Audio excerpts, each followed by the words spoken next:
This is a short bite episode of Homeschool Together.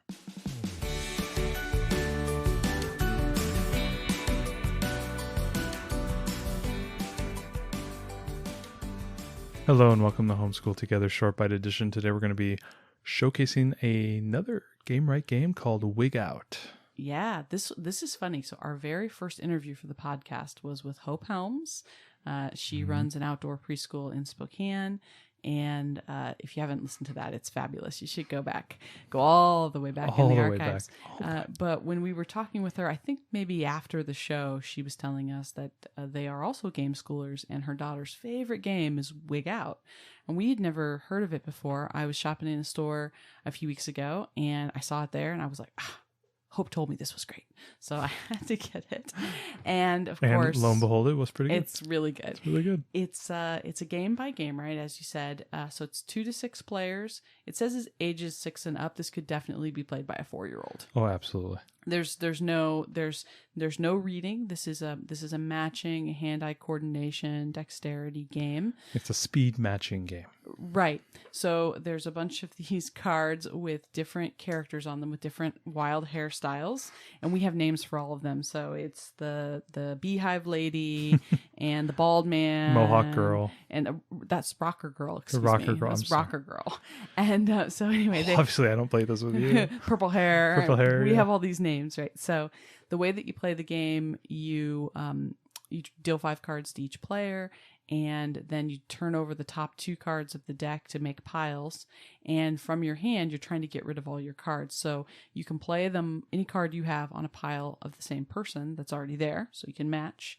And then when you run out of matches, you have to draw. And the only way that you can start a new pile is you have to have 2 of that character to start that pile.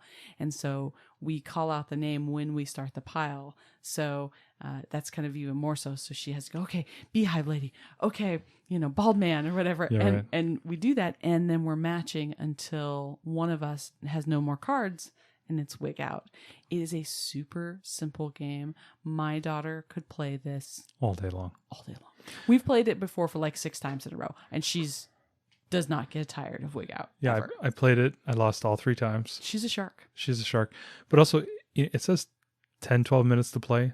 Definitely shorter than that. A lot of times the game plays 5 maybe minutes, maybe less than that. Yeah, I mean maybe if it becomes very frantic. You're just drawing cards like crazy. So I think maybe with 2 players, because you're getting the cards faster. Maybe if you had 6 players, you're distributing them. You're less likely to get pairs to start new piles. So maybe with 6 players, it might take closer to 10 minutes. But this for us, we've played a lot of 2 and 3 player games of this, and it's been easily sub 10 minutes.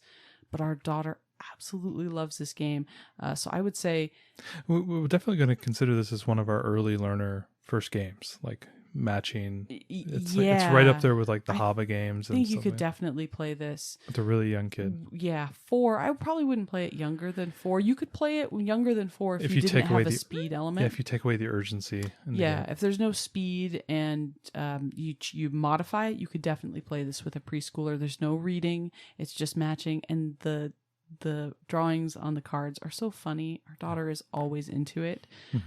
So it's just, this is a simple one, but hand-eye coordination, dexterity, and matching. It was funny, we were talking about matching before the show, and matching as an educational skill. Yeah. And it plays so often in math and in reading. Matching and seeing patterns and all of that is really key. It's really key to unlocking other subjects. So this is a great one to start your young learner on, I think. So Wig Out from Gamewright. Yeah, this might actually be the first podcast that we're going to have to stop because of a baby's up now. Yeah, I think, wow. Hey, we're like 100 episodes in and we've never had to stop for a baby. We've never had to stop for a baby. So, just a little extra. It's the first time for everything. So check out Wig Out as we go and get our little kid from wigging out upstairs. Have a good day. Thanks so much for joining us today and making us a part of your homeschool journey. Please engage with us on social media. Join our Homeschool Together podcast group on Facebook and find us at Homeschool Together Podcast on Instagram. We'd love to hear your feedback, questions, and recommendations. Until next time, happy homeschooling!